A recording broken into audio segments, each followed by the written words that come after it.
Salam kenal, saya Fresilia, saya dokter anak, saya praktek di Rumah Sakit Ibu dan Anak Liniarti.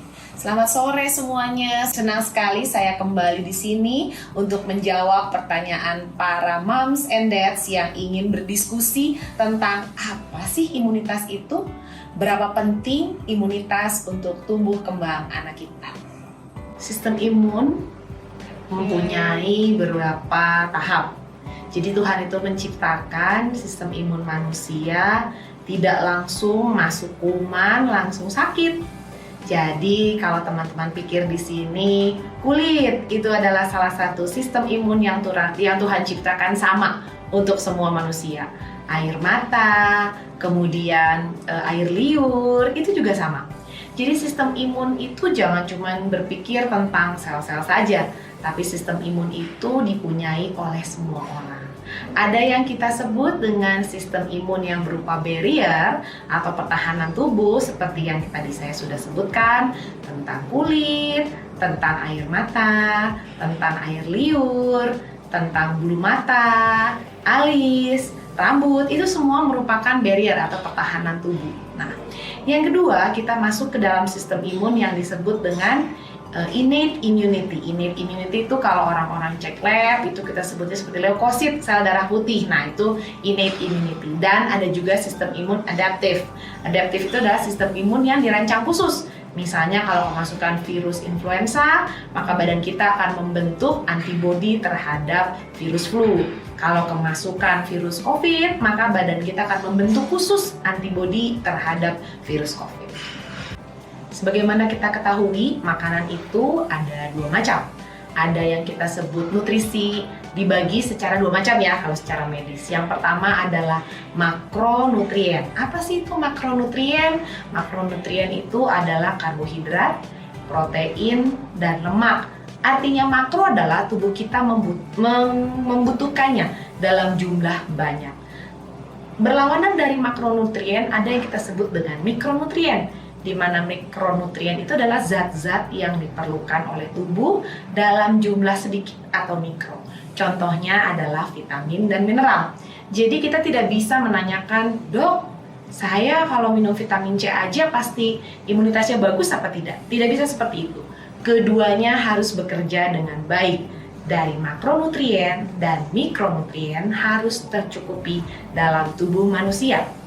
Jadi kita nggak bisa cuma makan mikronutrien atau mikronutrien yang kebanyakan dan kita melupakan makronutrien, atau sebaliknya, ya udah makan banyak aja protein tapi mikronutriennya terlupakan. Jadi harus dua-duanya ya, teman-teman. Seperti yang sudah dijelaskan sebelumnya bahwa nutrisi itu mempengaruhi sistem imun. Jadi kita harus menjaga nutrisi anak-anak kita supaya sistem imunnya terjaga dengan baik. Apa yang terjadi kalau anak-anak kita kekurangan baik makro maupun mikronutrien? Tentu saja imunitas anak akan terganggu. Baik itu imunitas yang tadi saya sudah sebutkan berupa barrier, seperti kulitnya mudah rapuh, mudah infeksi, masuk kuman, bisa juga leukositnya atau innate immunity-nya yang terganggu, jadi leukositnya rendah, dia mudah sekali terkena infeksi, bisa juga adaptive immunity-nya yang terganggu.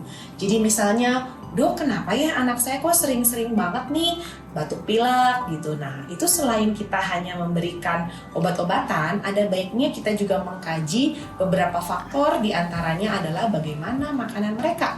Apakah selama ini makro maupun mikronutriennya sudah cukup menunjang daya tahan dan meningkatkan sistem imunitas mereka.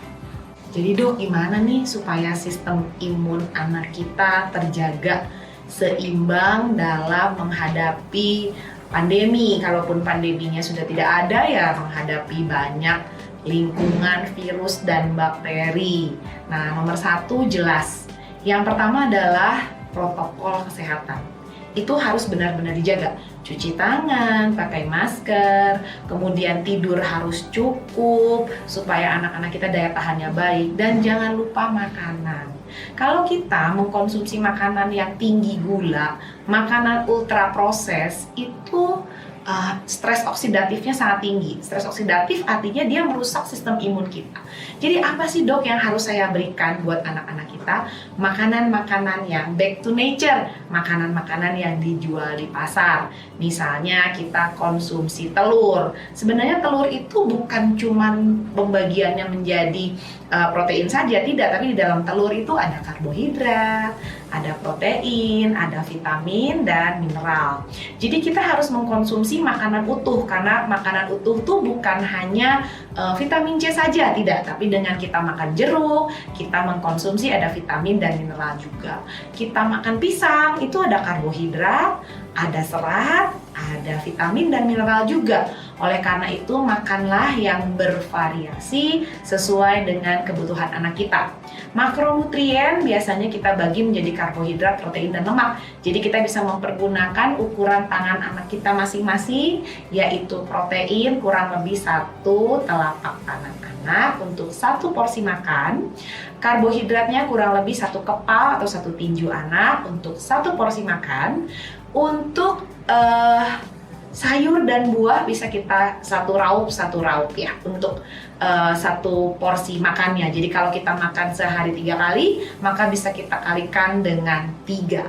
Dengan memakan makanan yang bervariasi dengan ukuran yang lebih mudah ditakar, yaitu telapak tangan anak dan ukuran tangan anak lainnya, kita tidak perlu terlalu banyak menimbang-nimbang atau pakai gram-gram. Ya, jadi yang terbaik adalah makan makanan alamiah sesehat mungkin, sealamiah mungkin, dan hindari makanan kemasan. Ya, sebagai penutup, mari para moms and dad kita berusaha menjaga supaya anak kita tetap sehat. Karena tahu nggak sih, salah satu hak anak itu adalah tumbuh kembang dengan sehat, bebas dari sakit penyakit. Itu hak anak loh. Jadi itu ada di namanya hak asasi manusia anak-anak di WHO. Ya, jadi ini badan dunia yang bilang. Jadi kalau kita dititipin anak sama Tuhan, harus kita jaga dengan baik. Kita perhatikan nutrisinya, terutama bagaimana sih makan selama ini. Apakah memang kita memberikan yang anaknya butuh atau yang anaknya suka? Kita memberikan coklat buat apa sih? Apakah badannya butuh? Tidak, kita hanya memakai itu untuk membujuk misalnya. Jadi kita harus balik lagi nih, apa yang anaknya butuh, itu yang kita berikan.